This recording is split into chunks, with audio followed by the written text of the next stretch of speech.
Thanks for tuning into the Loser Kid Pinball Podcast. I am Josh Roop. With me, my co-captain, as always, Scott Larson. And did I say we're on episode 132? You did not yet, but now you did. Now I did, okay. And there's been game reveals. If you're looking for that Bario's Barbecue, it's out now. There's more rumored games coming up.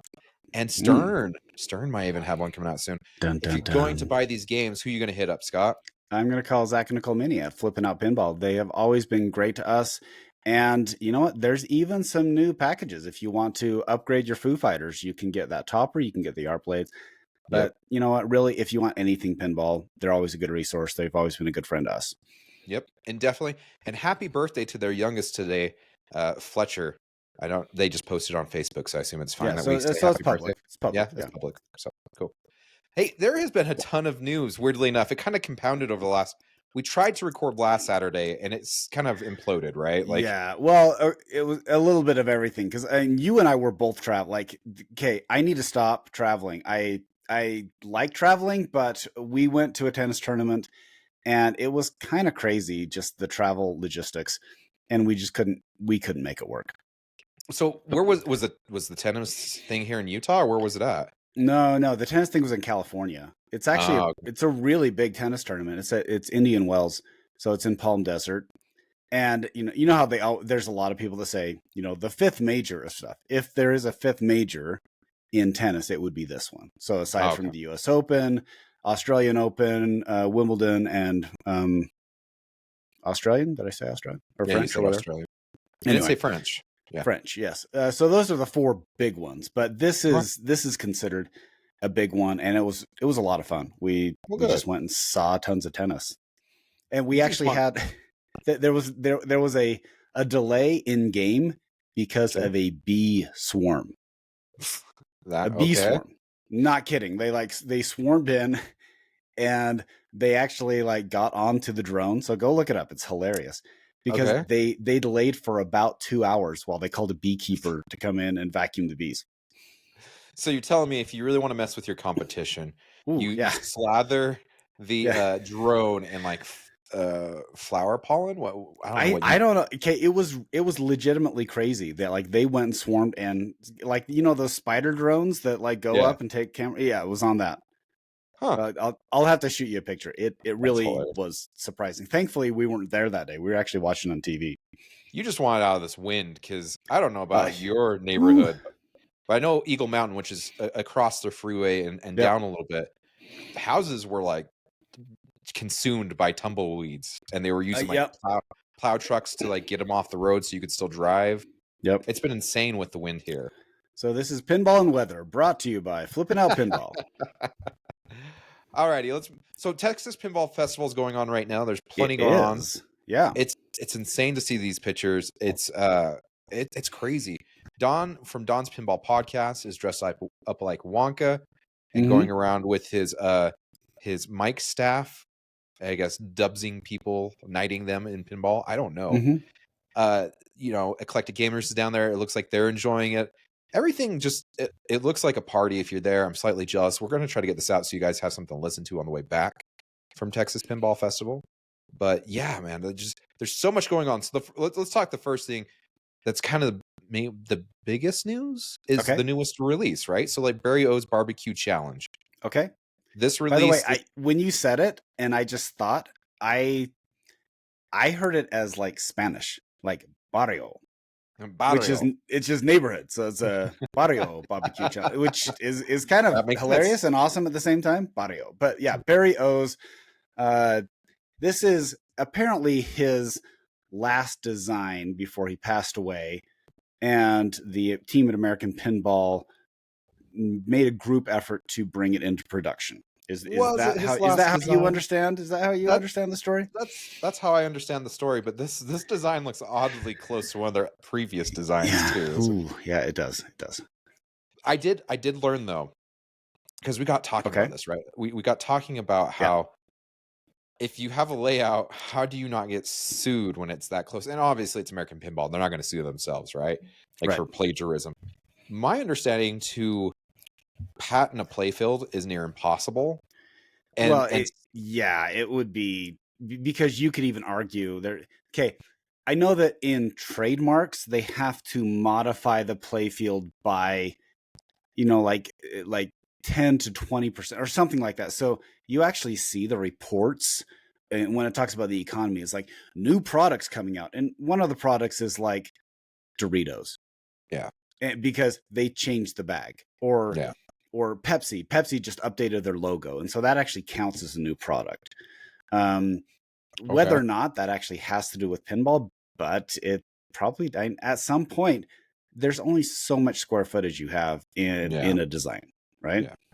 Well, and I mean, really, if that were the case, do you think Stern could sue JJP for the likeness of two flippers on the bottom and a pop bumper nest near the flipper? Yeah, I don't know. Yeah, my understanding is you just have to move a couple things on the playfield and you're good. Like as long as it's not a 1-for-1, which this is not a 1-for-1. Yeah. But design wise, let's get back to this design. So Bario's final design, right? Mm-hmm. Barbecue. Is it as strange a theme to you as it is to me? Like when I think pinball, I think barbecue because we talk Texas Pinball Festival, but it's because I'm going to go down there and eat barbecue. It's not because I want to play barbecue. I don't know. It's what are your thoughts? Okay. So let's talk about the Bally Williams era, right? Okay. Yeah. Okay, and so let's even go back to like mid 80s. Okay. They have High Speed. They have Earthquake. They have Whirlwind. Yeah. They have like the odd Addams Family and Twilight Zone in there, but they also have Attack from Mars, Medieval Madness. So they have all these kind of campy themes that really have nothing to do with a license. And so this feels a little bit like they're trying to call back upon that era when people were used to, hey, this is just kind of a fun shooter thing. Yeah. The challenge is we're also 30 years farther in the pinball cycle. Yep. So would a theme like that resonate today than it did back then? That's going to be their biggest challenge if you're just talking theme alone. Yeah. Well, and I would argue they didn't sell well back then. Granted, like you said, but they went to arcades. They just went to arcades, right? And people who were into pinball would be like, okay, I'm going to go shoot this. So it costs them $1. But still, like we're talking 3-year difference between what Addams Family and the original Medieval Madness. Mm-hmm. No, sorry, we're about 5 years. No, it's a little more like 5. Yeah, 5 years. But still, 4,000 units of Medieval Madness wasn't terribly amazing for that time. No. My understanding is these games weren't highly sought after when they first came out. It's not till time started getting under the belt of the pinball community, and then they realized this is an amazing game. Next thing you know, Bally Williams is already out of business, and these things are hard to find because they only made 4,000 of them.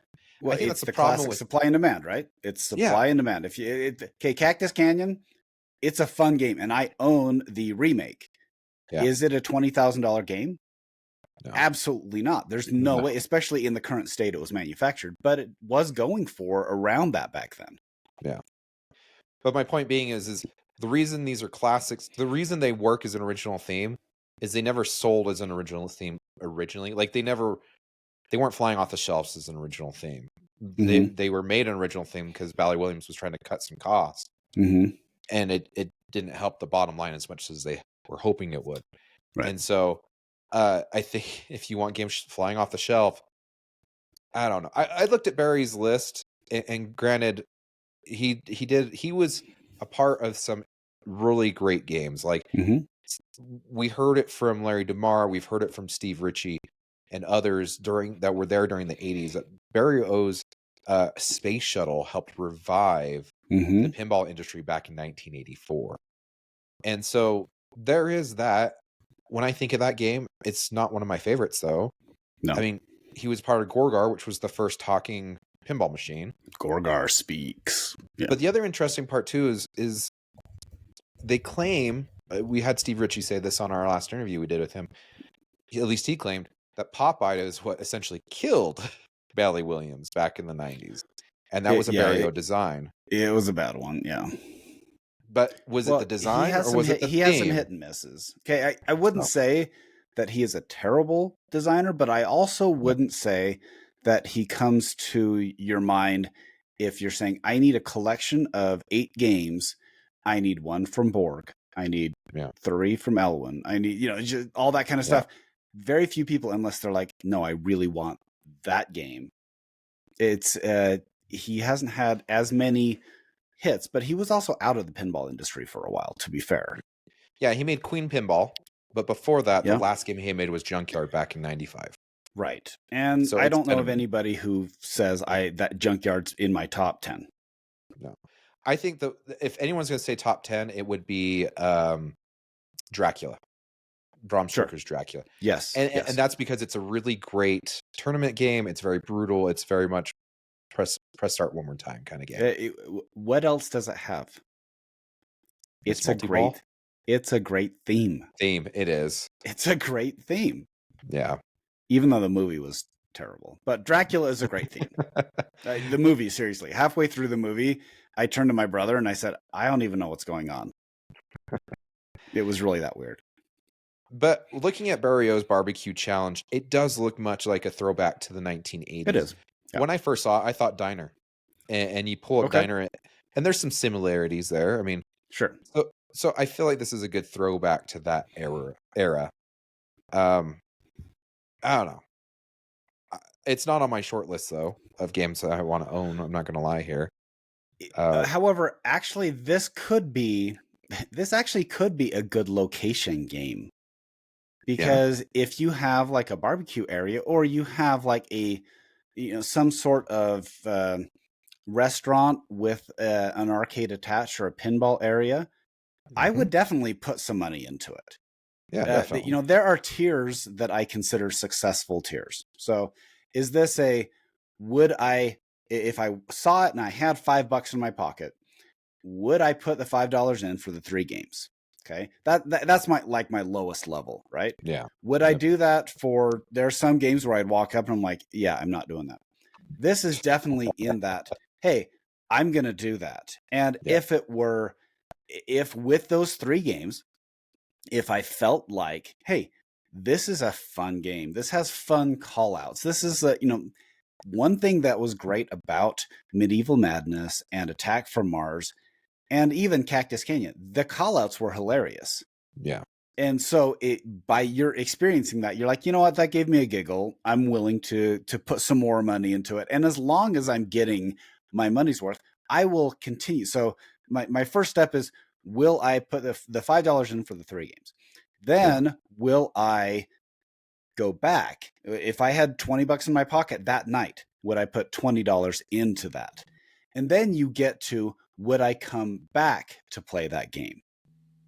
And eventually you're going to get to the point where you say, will I buy it and put it in my house? And then you say, is this a long-term keeper, a short-term keeper? And then you say, will I want the premium LE version? So there are a whole bunch of steps to what I consider a successful pinball machine. Where would my gut feeling be on this game? Probably be in the first 2. It would be in the, am I willing to spend $5 on it? Am I willing to, if it's a fun experience, am I willing to spend the $20 on it? And if I go back to that restaurant again, will I go and visit it? So that's probably where it lands for me. Well, and I guess as you were talking about that, I was wondering if there's anything that you could do to make it more successful. Like it is a barbecue theme. If you had barbecue brands tied in, would that help? I don't know how much people are clamoring for a barbecue game. And like you said, yeah, location wise, it might, but the theme is a throwaway theme. It is a, it'd be the equivalent of Hot Rod, right? Yeah. Yep. Yeah. So I don't know. Overall, price wise, I mean, $7,000 is not bad for. It's not bad. Not bad for an entry game, and even the limited edition, limited at 100, at 8,500, isn't terrible. I am slightly concerned though. I've heard that people that have looked under the hood said they have went a little cheaper on what they're putting into the games now. I don't know how much truth there is to that. I don't know how you test that outside of like just looking at what's in the game. The last ability. Yeah. Yeah. So it'll be interesting to see how this is received by the community later on and see how it stands the test of time. So well, let's move. Go ahead. I would say though, ultimately it depends on the play. Like if this is a fun game, then you still will have a successful game. Yeah. But it always depends. Like the theme helps or hurts that, but eventually it's the play that keeps the last ability. Yeah, definitely. All right, the next announcement. There's another game coming out April 6th by Pinball Brothers, Okay. and apparently it has a helicopter in it. Everyone's speculating ABBA. What are your thoughts, Scott? I know it would make sense. And they certainly haven't done anything to shoot down those rumors. Yeah. They have, Queen, which is a big theme for someone. ABBA is actually there are a lot of kids, and when I say kids, like I'm talking teenagers who are getting into the 70s and 80s music. Yeah. Which is, and it makes sense because this is music you can typically listen with your parents in the car because it doesn't have a lot of swear words. So I'm actually very serious that's like when we were at the tennis tournament, every song they were playing was pretty much it was from that era because it didn't have a lot of swear words except for occasionally they put in like 50 Cent, which was like if they could hear the lyrics on these things, they are not clean. But ABBA has become a big deal, especially for kids. Yeah. So would ABBA make sense? Absolutely. I think ABBA is a great option to say, and they made an Elton John pinball machine. Yeah. And that theme is definitely resonating. They made 2 movies, or Mamma Mia and Mamma Mia, Here I Go, or whatever that show was twice. So this is a great option to look past the dad rock stuff. I agree. And it's going to be an interesting litmus test, in my opinion. And with it being Pinball Brothers, it is a European company. And so that does hit another demographic over there as well. And obviously, ABBA's from over there in Europe. So it's going to be interesting to see how this goes. I think it's a good move. I think it's something everyone's going to be, especially like if you haven't watched the video yet, go to Nap Arcade. They have a video of the helicopter lock mech, and it's pretty cool. But if it is ABBA, I'd like to see it. I'm not much of an ABBA fan, so I'm not on the list. But gameplay can always change my mind. So, and it does look like the helicopter on one of their albums, like their 4th album. Did I hear that right? Yes, Arrival, their 4th album.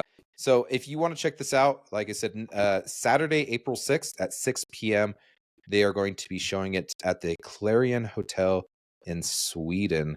I bet they'll have some kind of, I know they're going to do, they've got tagged on their Facebook, so maybe they'll do a live through the Facebook. We're not entirely for sure, but I guarantee video is probably going to show up of it somehow, some way, regardless. So speaking of other rumor games, Stern's coming up and due for another one. John Borg's in the pipeline. We know that for sure. Okay. But the rumored game is John Wick. Would you like to see a Stern John Wick pinball machine? I know that John Wick is a huge franchise. Yes. I have not seen one of them. Nor have I. It's okay. This is the challenge when you go outside of, and I know I just bagged on the dad rock, but everybody knows at least one song from Elton John, from Foo Fighters, Rush, Tom Sawyer. Even if you're not a Rush fan, Metallica, you at least know you have some connection to this. Yeah, and I know that John Wick went ballistic because they killed his dog or something. Yeah, that's all I know as well. Yeah. So now, however, I know it's a big deal. So if they did get the John Wick license, then I think it definitely helps out. Yeah. How many John Wick movies are there? 4. They just came out with chapter 4 within the last year or 2. Okay, and they just came out with it, right? Yeah. Yep. So at least it's a hit because we know they're not going to do. We know they're not going to do a unproven title anymore. because that's where they got into what was that terrible game that that George Gomez tried to get out of? You remember? Oh, Johnny Mnemonic? Yeah, Johnny Mnemonic. Yeah. Yeah. So they're trying to avoid that kind of stuff. I mean, even Iron Man is really Iron Man 2. Yeah, that's because very true. you know they waited until that became a big thing. Yep. No, So I agree. It certainly makes sense to capitalize on the popularity of that. And there are tons of people who are huge fans. I believe Aaron Rodgers even like grew his hair out to dress up like John Wick for one Halloween. That's awesome. So at least Aaron Rodgers is buying an LE. I heard that Keanu Reeves he kills more people in those movies than the actual words he says in those movies. That's kind of funny. I don't know if actually. That's true. So yeah, sure, why not? I think Borg and John Wick is a very brilliant match. I think he's brutal at his games, and so it's going to be, if you want a brutal game with a brutal theme, you got it. Here it is. So yeah, I think people will be excited. But that's all we know. I'm hearing April time. Would you try to go with, if you had your wish list though, would you try to go with spanning all of them, or would you just dial in on the first movie? I don't know. I've heard the way it's set up. It's very like Lord of the Rings-esque, where like one through, they're complete sets. And the only reason it got split up is because well, first off, because Tolkien was told to split it into 3 books because it was too long to be one book. Because it was like 3,000 pages. Is like 1 through 3 is kind of it's kind of like its own complete novel. I don't know. So okay, I don't know enough about John Wick. We want to make more money. Maybe, I don't know. I just know that John Wick, all I know is he kills people, and so I don't know if this is like a transporter situation with Jason Statham, and they all kind of link together, kind of thing. I don't know if it's more of the action. You're asking the wrong person. Oh, okay, but you're gonna agree with me that this would be considered an A-list property. Oh yeah, this is something that is a desirable match. Yep. I think so. So, and when was the last mature theme that it would? Not even Elvira. Would Elvira be considered they had Walking mature? Dead. Elvira, you could probably say that. Elvira is dancing into that PG 13 humor. Walking Dead is definitely that mature type. And Borg, that's a Borg. Yeah, Borg tends to do it. Metallica, I would argue, is typically not a, that's it's probably in the PG-13 category. Yeah. So it makes sense with John Borg. I mean, Rush is more of a passion project, I guess, for Borg. So the next game we're going to talk about, because I feel like we've talked about as much as we can get out of that one, we've got it. So moving on, Ninja Eclipse. This is a game that I played at Pinball Expo this last fall. Okay. And remind me your first impressions of Ninja Eclipse. Okay. My first impressions, and we talked about this. We had Don from Don's Pinball Podcast come on, and we talked about, and I said it looked like a Zizzle, and it felt very light. Because it kind of did, actually. It did. The cabinet was like half the size of a standard cabinet. Not like lengthwise, like playfield-wise, but like they just shortened it down. It was like a diet cabinet. It was a cabinet light. Yeah. The game itself was all right. Like I enjoyed playing it, but outside of the fact that the flippers were really weak, sure, but it wasn't terrible. I think the thing that got me after I played it, and what they announced was they were going to try to sell it for $10,000, and I was just like, no way. We just confirmed that. We actually did pull up the Nap Arcade discussion of that, and I'm going to read exactly what Jason said in his article. Said that it's going to be, let's see, Ninja Eclipse is priced at $9,777. Production is limited to 100 first edition units. Yep. Now we both balked at that. One, we balked at the price, and we balked at the image, right? Yes. If you can find this, maybe I should see if I can link the article. I don't know. Maybe, you know what? I would say that's in the past. Go look it up. But the only reason I'm saying look it up look at how much this has changed. This is yes, because for the it's article that just released 4 days ago. Yeah, This has is gone like through like a makeover. What is it? Correct. Like this is a pinball makeover show where they take something that's not working and they revealed it, and it looks so much better. It looks a lot better. It looks a lot better. It looks legit. Now I'd actually consider maybe buying one of these games looking at this. And they went from $977.7 to $69.94. And that's on the limited editions. Right. They dropped almost $3,000 off for the 100 runs limited editions. So I'm impressed because it looks like they've added more to the game and dropped the price a lot less. I don't know what they were trying to accomplish beforehand, but it looks like they took all the feedback from Expo and said, this is what we're doing. The powder coat on this looks great. The purple powder coat. The original one only had black. I just, if you're interested, like I said, it is past, but the new one, it's good to see that someone took constructive criticism and changed. Yes. It looks better. Do you know what it gives me vibes of? It's vibes of Mulan and Dragon's Lair. Yeah. Like that's the color scheme it's going for, the art style. Yeah. And it actually has a coin door now, which it didn't have that was one of our biggest things to say, look, on location, you are not going to have someone download an app just to play your game. It's not going to happen. Nope. It looks like it will fit next to other games and not look out of place. Yep.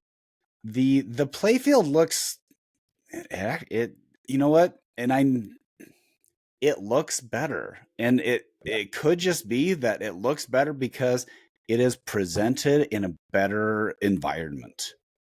Right? Maybe. Yeah. But it does look better. So is this something that I would consider taking a flyer on at just under $7,000? Maybe, actually. Maybe. Like, okay, I would not have taken a flyer on it at the other price and the other presentation. I agree. But I would consider it on this. Yeah, it was I'd hate to say this, but it was laughable at $10K. Yeah. So, but this looks like it, and it looks like something that kids would really like. Like the visual presentation of it, it looks like something that kids would like. Yep. So, good luck to them. The only other thing that changed too, back in October, they were only asking for $150 deposit. Now they're asking for a full $1,000, but they're claiming that's fully refundable. Okay. That is entirely up to you guys how you want to take that. But yep. Yeah. New, and even has like a link. New cabinet, new price. So hey, the whole secret to a successful company is taking feedback and implementing that feedback. Yep. Now, you can't always implement everything. And as we have talked with Elwin before, when he said, look, before I got in the industry, I had exactly the same questions all y'all do. And exactly the same concerns. And he said, when you get into the industry, you say, oh, they actually have the same questions and their reasons why they don't do what we're suggesting. Like have the shark eat the ball, stuff like that. Right. So good for him. Good for him for pivoting and trying to make it work. Oh, the other thing on Ninja Eclipse, they didn't have a plunger before. It was an auto plunger, and they've actually added in a physical plunger now too. So, which makes it look like a real game, right? I'm a real game. Well, okay, but okay, that's funny. But most games, aside from the other games, like when's the last game that had a button plunger?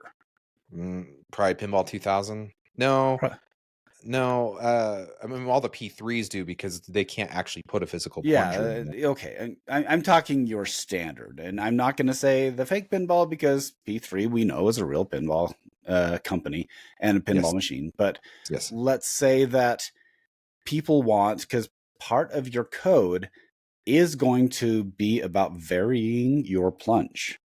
Yep. So, we have Medieval Madness, we have Attack from Mars, we even have, even Cactus Canyon had a pull plunge though. Yeah.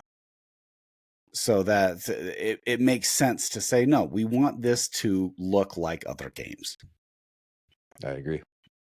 So, alrighty, moving on. We have. Do we want to talk?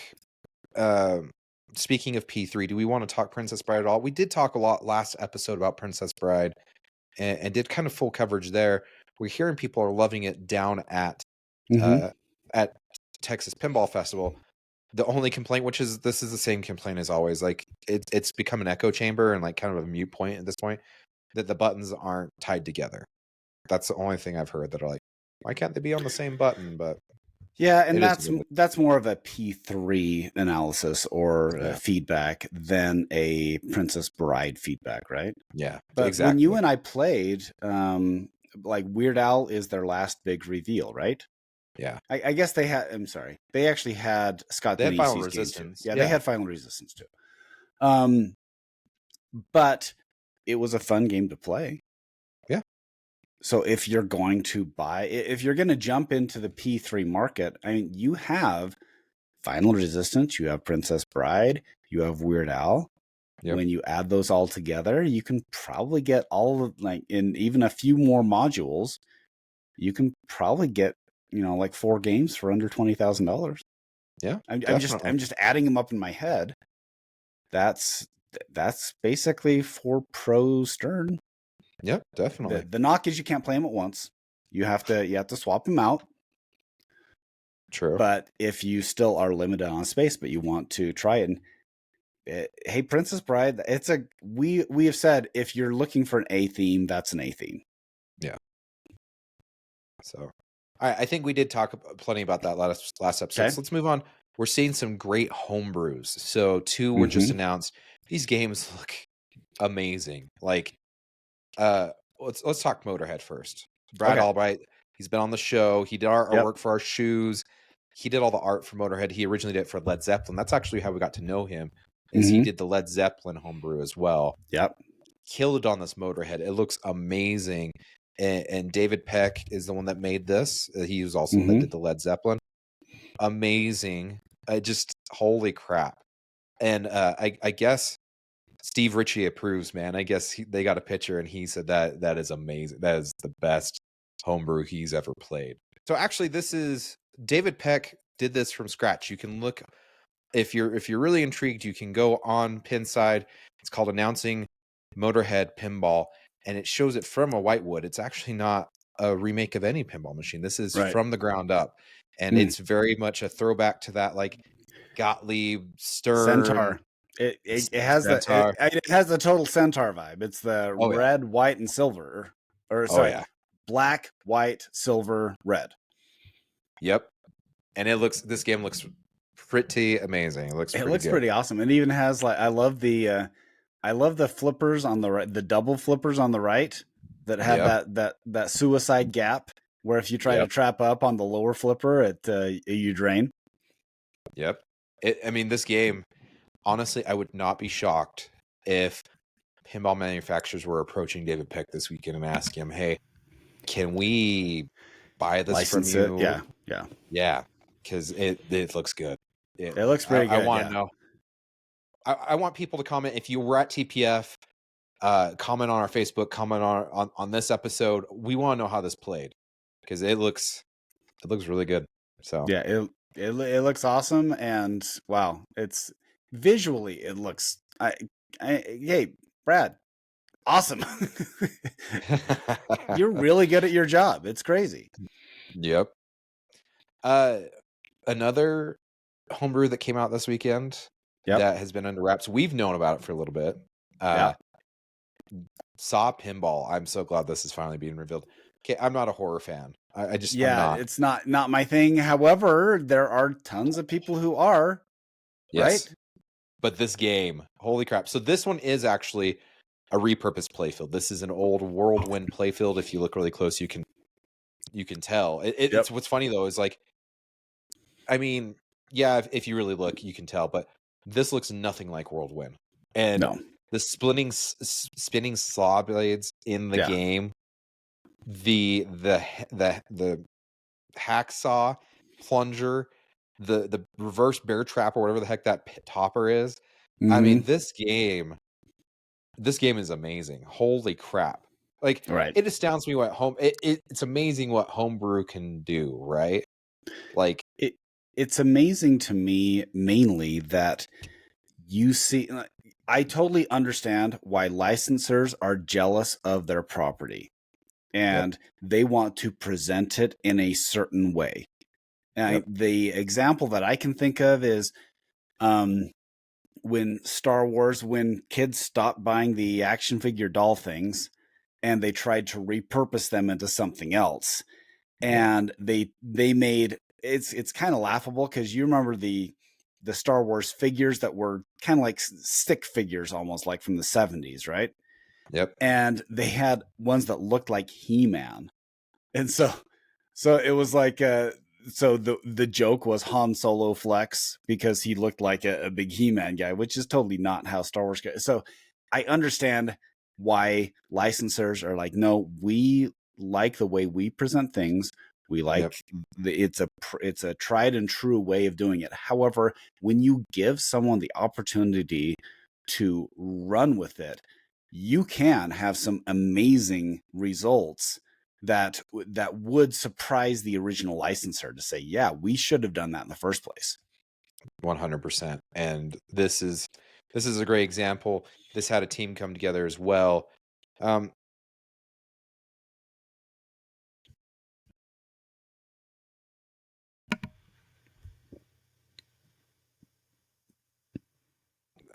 This had a great team that came together as well. If you want to check out the Nap Arcade right up on this one, we want to shout out to Glenn Wechter, who did the sound and everything on that.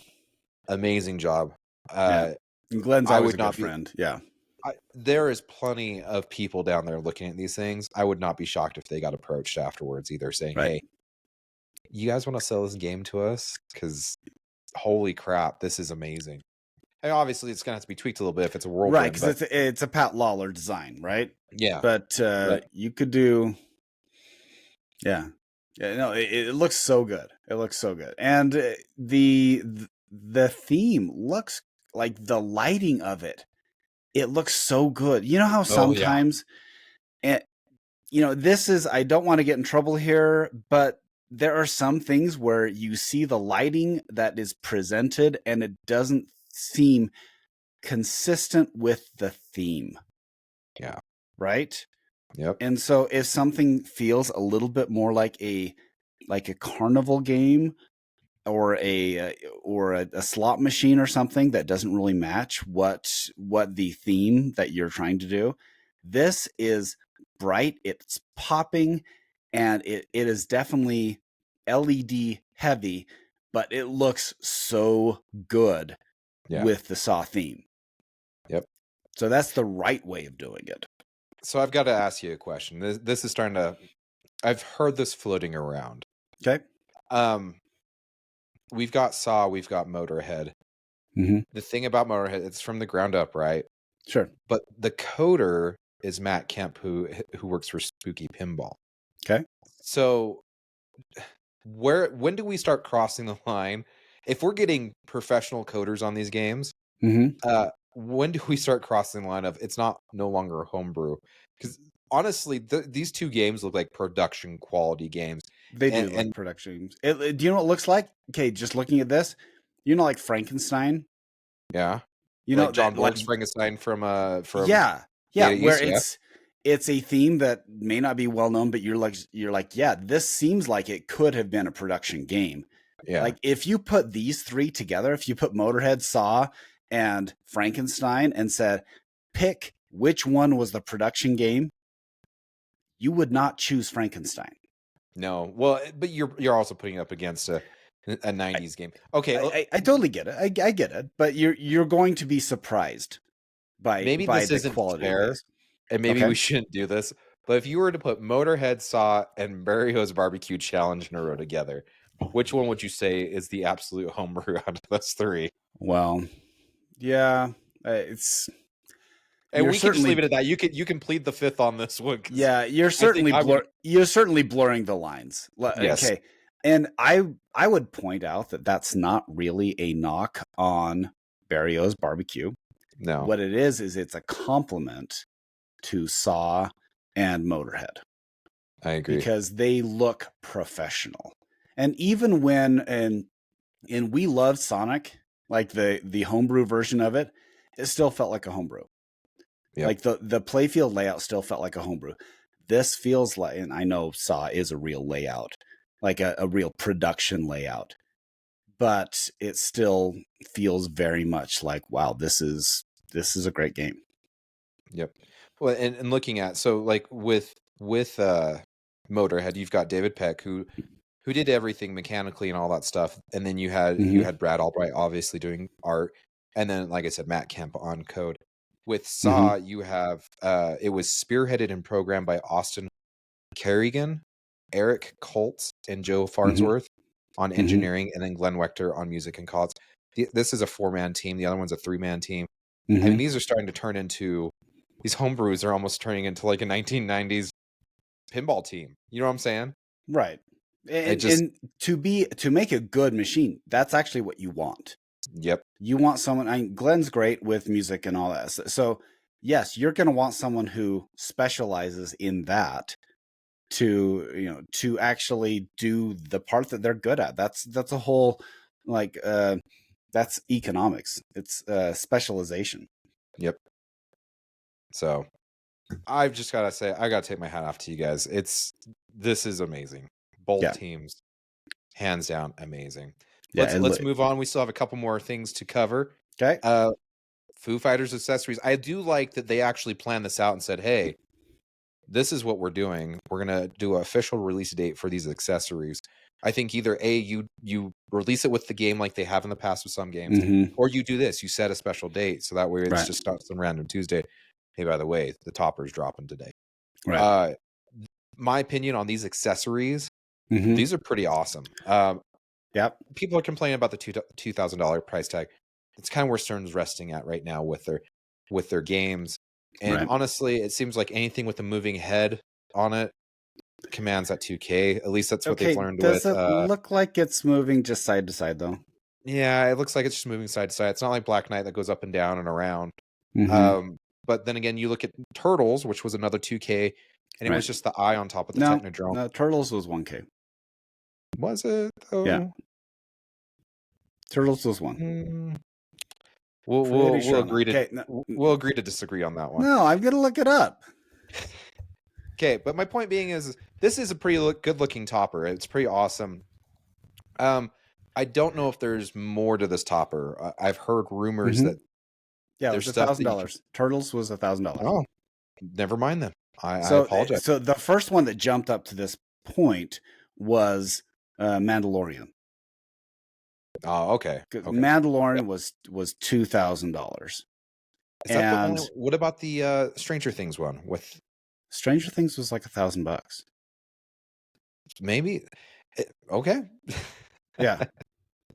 So Mando's. Oh, I guess you're right. Mando. Yeah, I don't think this is a 2K topper. Then if you're gonna put it next to Mando, I don't think it is. Stranger Things. Well, I see it just Googling. I see it for about $700. Okay. I'm not gonna fight you on that. Yeah. So it's that. Okay. We are getting to the point though when I look at a topper and I say, that's not worth it.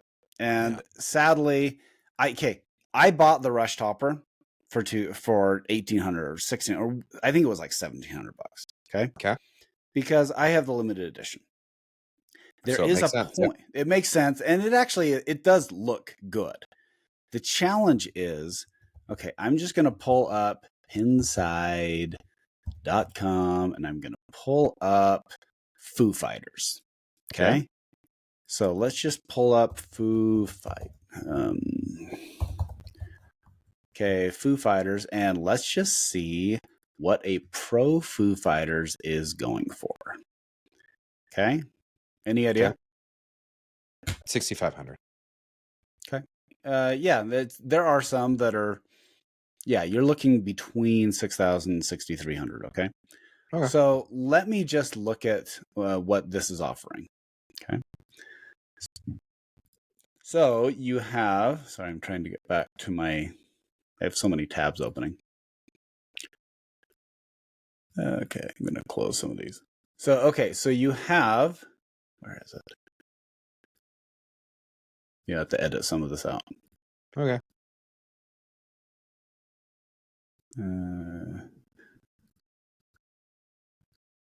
We didn't talk about road trip yet, did we? Or did we? No, not yet. Nope. Yeah, okay. So, okay, so you can get back on. Okay, so I'm pulling out and saying that we have the topper at $190. I'm going to round these because it makes it easier. $2,000 for a topper. Okay. Expression lighting kit, $500.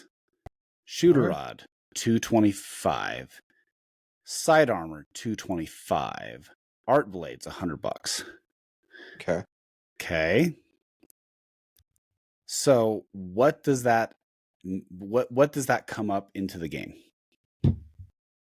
So what you're saying? So the grand total there, you're like around $3,000, a little over $3,000. Yeah, $3,000. So you're looking at that and you're saying, okay, so this game is worth $6,200. Let's just say $6,100, $6,200. Okay. And I know this is the Pro, but let's just say, okay, so let's that the accessories are not worth half of the game. I agree. Okay, we can agree with that, right? Yeah. Okay, so we have the premium. Okay, I see a premium for sale at $7,200. I see a premium for sale for $7,000, $8,500, $8,000. Yeah. Okay, so yeah, we're dropping value quickly on the secondary market on these pins. Right, and so okay, here's my suggestion. If this is your game and you really want to do it, go ahead. And heaven knows I have bought tons of accessories. Basically every game that I have right now, except for Iron Maiden, has a topper. Yeah. Because when I bought Iron Maiden, they were not making the toppers. Okay. But if you're looking at this, this is where you may want to consider as a used buyer. If you're looking at that you could say, well, how, if I really want all that stuff, do I want to wait until I can find one that someone else has paid the premium on that? Yeah.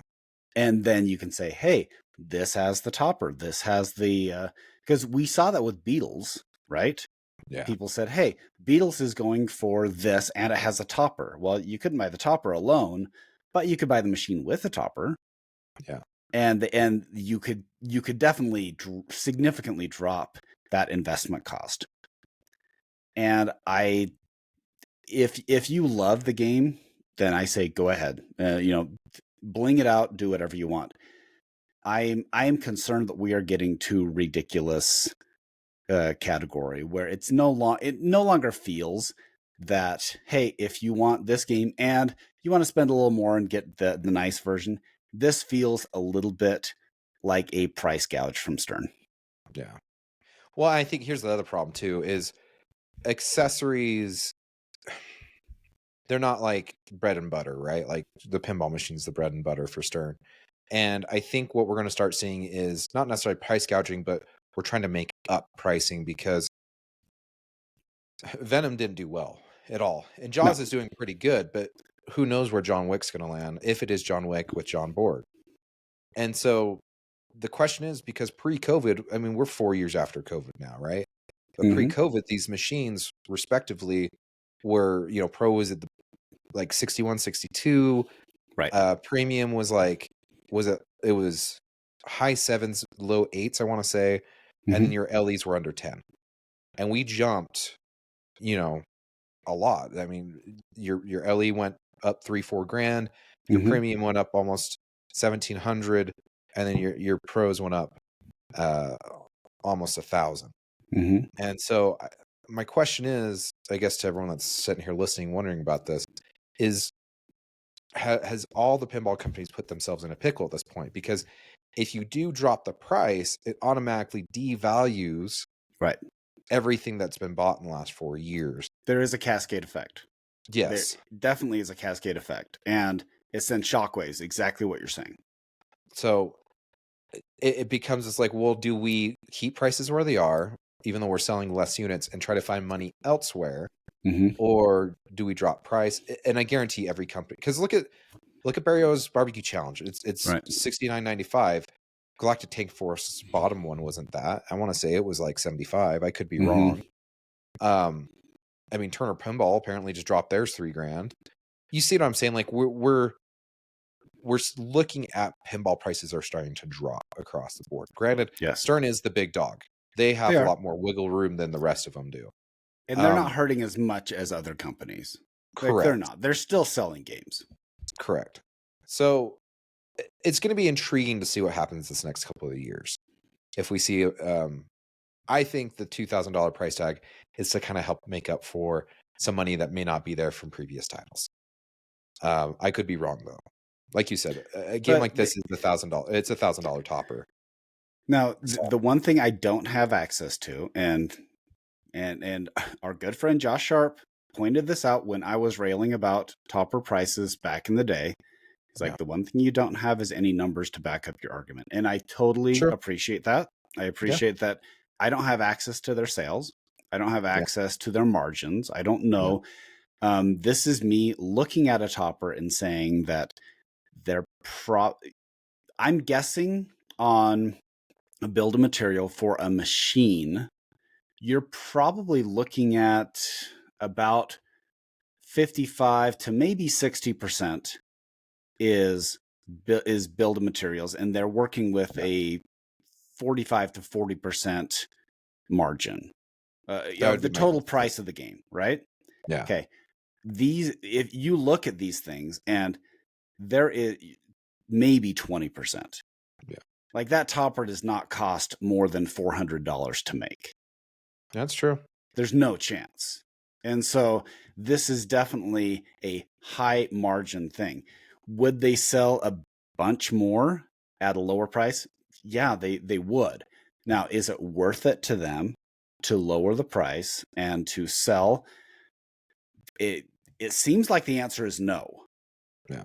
Because they are showing with the product and their pricing that they are more interested in whatever sales numbers and sales margin they're getting from that product.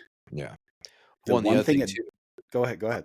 I was just going to say the other thing too is prices haven't your bill of material that you've been talking about, prices of those haven't come down since COVID as well.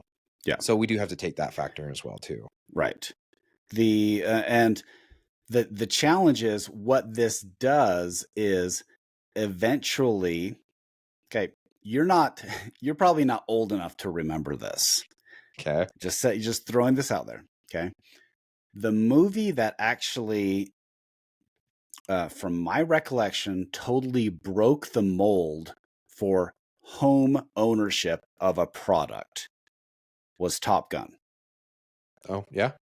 Because there's a reason why they had video rental places that you were paying a couple bucks to rent Star Wars or whatever it was, is because they were selling the movies for $75.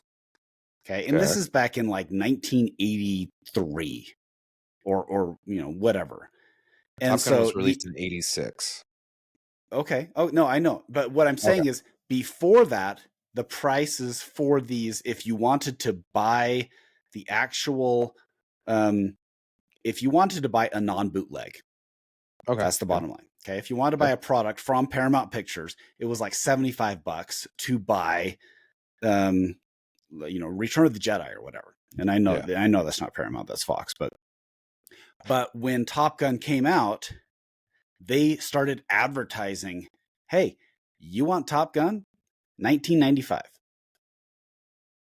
Like you can buy it from us. You can buy the original, because what was happening is they were losing so much money to bootleggers or people who would rent. Like back in the day, people would rent a movie. They would have a VCR attached to another VCR, and they would just copy it. Yeah. And so they had back in the 80s, like watch the Goldbergs, walk into someone's VCR collection, and it was all a whole bunch of like handwritten labels on these movies. Yep. because they were all bootlegged. Okay. So what you're doing when you start setting these prices at what they are is you are giving incentive for people to look at unlicensed products as an alternative. Yeah. And whether or not, now we all have seen them, the unlicensed toppers, and I'm not promoting this at all, but outside of the country, there are people who basically take the artwork, Zombie Yeti's art, and they screen print it on a piece of plastic and they sell it for $275. And people put it on their machine. And that's going to increase the incentive for people to do that if they want a topper look on a game. Yeah. Yeah, and it's easier to bootleg a topper or Sure, a shooter rod. The game itself, it's just there's just no way. But no, but the side armor, you can definitely buy alternative versions of laser cut side armor for $100. Yep. So, no, I get you. I think, like I said, I think we're really in the wild west of pinball pricing at the moment because I don't think anyone has the answer. There's a lot of variable factors, like you said. We don't have the numbers. We don't see behind the scenes at those numbers. No one does besides the higher ups that work at Stern. So we're just trending at where newer games are coming out price wise. I bet we see some shift here in the next couple of years. Where that shift goes, I don't know. And I said shift. I kind of sound like lost the F in it. Yeah. Oops. Ooh.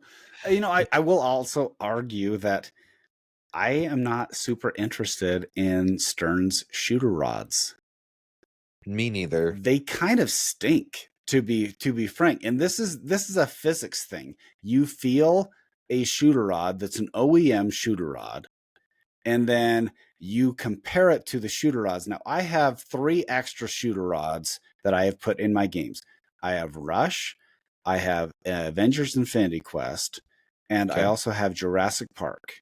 Okay. They stink because they are heavier than the OEM one. And I'm not kidding how ridiculous it is on Avengers Infinity Quest, the cool shooter rod that you pay extra for, you pull it back into a full plunge and it doesn't even make it all the way around. You have to auto plunge it to make it all the way around. Gotcha. And Rush is kind of the same way, but you kind of do want a short plunge on Rush, so it's not as big of a deal. Yeah. But the fact that they obviously don't care. Like, you're supposed to, you are put in more style spring to it. Yeah, you can, but you shouldn't have to modify something that's a licensed accessory from the manufacturer. No, that's what I'm saying. I agree with you. They should be putting the spring in at the factory as they're assembling it. They should make sure that the pull, like how far you pull back the shooter rod on a custom like knob, is going to give you the same force. This is a physics equation. This has nothing to do, and because it's the moment of inertia, because you have a heavier piece of plastic on the shooter rod. Yeah. So the one thing you don't want to do is pay more to upgrade a game and you get a worse experience than something that is $6,000 out of the box. No, I agree. So, I think we've talked about this one enough. So I drove that into the ground. But okay, tell me if I'm wrong. If you think I'm wrong, it's fine. Tell me I'm wrong. Tell Scott. Tell me. Actually, send it to Josh because Josh checks all the email. Oh my goodness! All right, Tilt Bob Pinball, a new pinball company, has officially revealed their game Road Trip. Not the full game though, just like the lower 2/3. They've posted confidential stuff over the top third. I'm gonna go first. Okay, honestly, this is you. Go. This looks like another division of Pinball Adventures from the almost children's book artwork on the playfield to the concept. It's not for me. Okay. It's a no for me, dog, as Randy would say off of American Idol 30 years ago. Okay, why would you say that? I know you just saying on presentation. Presentation, Okay. the game didn't look like it was really fun to shoot. Like, as the guy's shooting it, I don't fully understand what that left ramp is doing. It looks like you hit it and it kind of just dumps it in the upper playfield. Okay. And I don't know if there's something up there that they're trying to hide. I mean, obviously are, because it's a confidential thing. But it just, I guess this is the hard part, right? Like, Okay. let's talk Ninja Eclipse from like 6 months ago. Like, if you were comparing, it'd probably be a no from there. But I think if Tilt Bob reverses course on some of this, if they get some well-known names from the pinball industry in there that know what they're doing, just to give them some advice. I'm not saying to come in and like pay them to remake the thing. Okay. Just get some good constructive criticism to make this better, because as it sits right now, I have no interest in this game. That's just me. Okay. Okay. Now, this is still in the, hey, we're revealing it and it's getting like, this is not a production ready game, right? Yeah. So you can't buy it right now. Nope. And it says it probably still won't be ready. It says it should be ready by the end of 2024, if I remember correctly. Right. Like, so it's not making a public, So it's public as Knapp says, public debut in 2024. Okay. So yeah. I don't think it's necessarily a bad thing. They have the screen in the playfield, which makes you think of Alien, right? Back in the day, like the original Alien. It also has, it has wireform ramps that actually I would say look like pretty good. They're colored, they're powder coated, which makes you think a little bit of like Roller Coaster Tycoon, right? Yep. The artwork does feel very much like an 80s game, or it feels very much like, those carpets that you buy for your kids' rooms that have like the, and this is not an insult. Yeah. It's like, you have a Matchbox car and you go around and you're vroom. That's what it looks like. Yep. We know that, it does look professional though. Yeah. Okay. It does look like this. They did put some effort onto the artwork. The cows seem strange. Like, do the cows move? Because it kind of looks like there's a slot on the cows. Yeah, actually, like in the playfield. Yeah, you hit them and they drop down. Yeah. So they seem different, but maybe they're going for this is definitely someone that would go for a family theme. Yeah.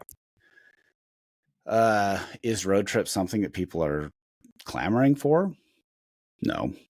But if it's a fun shooter, it has been. Yeah. If it's a fun shooter and it has interesting call outs, maybe. TGC's Vacation. Yeah. Yeah. Mm-hmm.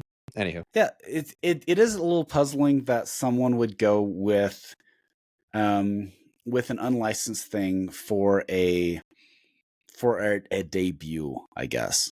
Yeah. And there's a reason why Labyrinth went with, Labyrinth. Yep. Because I had people contact me who Labyrinth, for no apparent reason, is like one of their favorite movies. I don't think that it doesn't connect at all with me because I saw it like 6 months ago and I just thought it was weird. Yeah. But it does connect with some people. So going off something like this, is there no license that you could afford? Or maybe they're just thinking, we're not going to make 1,000 of these. And so they just want something safe, like America's Most Haunted. Yeah. Or something like that. Which really isn't a bad idea. Like, really, I mean, America's Most Haunted was 125. So that makes sense. Good luck to them. Let's see. We're going to Expo, so I'm guessing maybe they'll have it there. I don't know. I'll play it. I'll give my thoughts. I would say initial impressions, though. Initial impressions make me... it just looks like too much of a throwback. Yeah. And so I'm hoping that it's going to, whatever their top secret thing up there is going to be really cool. Yeah. But it's, right now it's more of a curiosity than I'm really interested in buying this game. All right, let's talk the last rumor flying around right now. Okay. The new Bally Williams company. So I don't know if this is like separate from Pendretti, because Pendretti was announced back in January. It was. They are officially licensed with Planetary Pinball, and they do plan on making remakes. Right. Or if this is like a separate company entirely, but my money's on Pendretti. But the rumor is the remake coming out from them, the new Bally Williams company next, is Funhouse, which would go in line with my Pendretti because they made Funhouse 2.0. Right. So it only makes sense if they already have the license for the 2.0. Why wouldn't you make? And honestly, Funhouse is a really good game, and I think it would do well as a remake. There are other ones that I would go with first. That's my gut feeling. I think if you already have production down, though, if you already have it already paid for, I don't know. They already have it on the pipeline, and it was received modestly all right. You know, it was better than Whirlwind. Sure. What I'm trying to think of, like, I'm pulling up the list of like the Bally Williams games from the 90s. Okay. So give me a second. I think with this being an original theme, you're not fighting licensing either. Outside of if you've already got the Planetary Pinball license, yeah, you're not fighting very much there as well. Plus, you're already doing the upgrades to the mystery mirror, like they did the little LCD there. Mm-hmm. I think it's a smart move. Like I said, if it is for sure Pendretti making Funhouse, I think it's a smart decision. I get it, but is Funhouse like, okay, I just throwing things out there. I would do Tales of the Arabian Nights first. I'm not going to fight you on that. No. Yeah, and I would also do Theater of Magic before that. Okay. I would also do, if you can do it, Indiana Jones: The Pinball Adventure. Yeah. And they just made a new Indiana Jones movie that I know it didn't do super well, but my friend who sold his super awesome